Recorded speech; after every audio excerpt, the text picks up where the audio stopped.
For holiday cards, are you team one design for everyone on my list or team everyone deserves a unique and heartfelt card? For people on my personal list, I use the one-off Christmas cards I make throughout the year for my videos and for inspiration challenges. For my 150 church Christmas cards, I generally make a batch of about 24 cards that are mostly the same, although I always like to add in a technique that gives me differences in the final results. We're about two-thirds of the way through the year, and I've got close to 80 of my 150 cards already made. Yes, I keep track on a list. That saves me from having to keep counting them each time I work on the next batch. Before we even start, here's my best tips for getting cards done quickly, and that's even if you're making the one-offs. Have pre-cut card bases and panels ready to go. This is a great activity for those days when you want to get something done, but you're not feeling particularly inspired. Next, count out what you're planning to make. I generally make multiples of 4 because if I do have to cut my panels specifically for a project, I can get 4 panels from a full sheet of cardstock. I chose 24 for this project, and I counted out all the bases and panels before I started. This is another way to avoid having to count while you're working. When you've done a step to everything in your pile, you're done. My card bases are scored already, but one thing I like to do is add my personal stamp to the back of each card, and I find it easiest to do that before I fold the cards. There's a lot of companies that will make these personalized stamps for you, even office stores. I've chosen a layered stencil for this card design. It's a beautiful wreath from Syberia, and you'd think that it might not be the fastest way to go when making multiples, and you might be right. But let me show you why this stencil is a great choice. Each layer requires only one color. Sure, you can make it all fancy by doing more than one, but there's enough layers that you'll get lots of colors. Second, you don't have to be even or precise with your ink blending. In fact, I think this stencil looks prettier when you have spots that are lighter and darker. It adds interest and dimension to the leaves. My next tip is to hold off on the assembly line. Yes, you heard that right. I really advise making one to start so you know that your design works and that you're happy with it. Next, I chose my sentiment. This is from a Catherine Pooler set, and it fits well in the center of my wreath, and I think the reference to nature makes it perfect for a card with lots of greenery. Now, one reason this stencil might not have been such a great choice is the awkwardness of the position of the wreath on the stencil. See how the wreath is right on the edge of my panel here? It makes it hard to cut it out with a circle die. And I did choose a circle rather than the coordinating die because I wanted my sentiment to be in the center, plus lining up all those little bumps. Okay, so now that I've learned a bit about my design, mainly that I want it more centered on my panels, I need to figure out how to do that. I prefer to have the cardstock and the stencil both lined up right in the corner of my tool. I changed to my MISTI for 2 reasons. First, I know the grip mat I have in there will hold onto the cardstock, and I played around a little bit to figure out that the best way to place the cardstock into the MISTI was a 1/4 inch away from the right side. And that's the second reason. That grid that I can see through the grip mat tells me where the 1/4 inch mark is, but I tend to be forgetful and I'm likely to jam the paper right up into the corner. So I decided to put a piece of cardstock there to create kind of a faux corner for my panels. Then I was able to easily put the cardstock in the right place, layer the stencil over top right into the corner, and blend my gray ink through all 23 of my remaining panels. A little later on, I switched over to some yellow tape. For whatever reason, that cardstock strip was not sticking to the grip mat, but the tape did, and I carried on with the green leaves, and even though there's a lot of leaves, this layer went very fast, because as I said earlier, I wasn't working to make sure everything was even and smooth. Just a few swipes around the stencil gave me enough coverage with lots of lighter and darker areas, which is really pretty. Then I moved on to the next layer, which is the red berries. Since there are fewer holes, I found it easier to use a smaller blending brush and target the areas I needed to. But again, I wasn't worried about even coverage. And then I had a decision to make. I really feel like I could have stopped here and left off that last layer of leaves. It's a little less full, but it's still super pretty. And that could have saved me some time. But since it's still September, I've got time to do all 4 layers. I like the look of aqua with red and green, so I use Skylight for my last layer. You can see that I've developed a routine of putting the stencil against the lid of my MISTI while I put the next panel into place. and also that I've gone back to one of the bigger brushes to make it easy to swipe the ink around the whole image. Finally, it was time to stamp the sentiments. This is where the Misty really shines for multiples.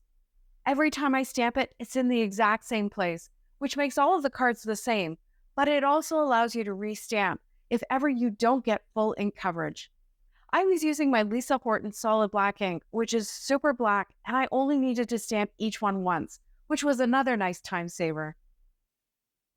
Next, I wanted to make a solid colored panel to add underneath the wreath on my white card base. I chose to use Neenah Index cardstock, which is much thinner than my hammer mill that I used for the stenciling, but it's thicker than printer paper. Because it's going to be a layer on the card, thin means light, and that's good. And to make my solid cardstock, I'm going to ink smoosh without Skylight ink. I just pressed the ink onto my glass mat several times, added lots of water, and then I pressed and dragged the half sheet of index cardstock through the ink.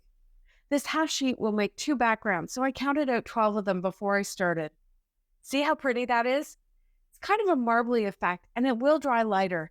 But yes, this will need drying time. I was working in the evening, and I knew I could leave them overnight to dry. But if you're in a rush, you may want to use colored cardstock or even patterned paper for this step. Each one of these cards is going to be different, and you can see I dried my desk each time I added more ink. That's because I didn't want my ink pad soaking up a lot of water. I'm not sure what it would do to it, but it probably wouldn't be good. Once I smooshed them all, I gave them a spritz with some iridescent shimmer spray, and I headed to bed.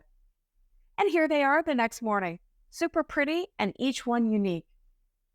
To trim them down, I cut off the long edges so that they would go from 5.5 to 5 inches. Then I trimmed down the short size to 3 3/4 inches. Before I got started on the rest, I put one of the wreath circles on top to see how it looks, just in case I needed to change my plan a bit, but I think this is really pretty. One of the best features of my big trimmer is this measurement bar, which allows me to just kind of jam my cardstock into that corner and trim it down to the same measurement each time. So I took 1/4 inch off the first long edge of all 11 panels at 5 1/4 inches. Then I turned the papers and I took another 1/4 inch from the other long side to 5 inches. Then I turned each piece and I cut 2 3 3/4 inch pieces, just trying to avoid any ugly spots or white edges, but also remembering that the big wreath circles will cover up a lot of the panels. And finally, it's time for assembly. Again, I like to make one before I start all the rest, just to be sure that what I saw in my head is actually going to work. I folded the card base and then I added the background panel. This paper is not watercolor paper and it does warp a bit when it gets wet, but it's light enough that you can easily flatten it out simply by gluing it to a card base. Now, I would normally pop up the wreath, but for this project, flat is ideal, so I glued it directly on top of that background. And then finally, I added some embellishments. This does take some time, but I've got a couple of thoughts on that. First, I made my own embellishments. I used this die set from Gina K Designs called Lots of Dots, and some matte silver cardstock to create little silver discs that will add a little bit of shine to my cards. This is another one of those activities that is good on a no mojo day. Just sit down with your scraps even, and get as many little circles as you can to use on future cards. Next, I spent some time, as you can see, figuring out a good arrangement. I often use 5 gems or sequins on a card, but I want to cut down on time and usage of these. So once I finally found a good arrangement of 3 that I liked, I glued them down and then kept this card as my example for the rest. And then it was just assembly time.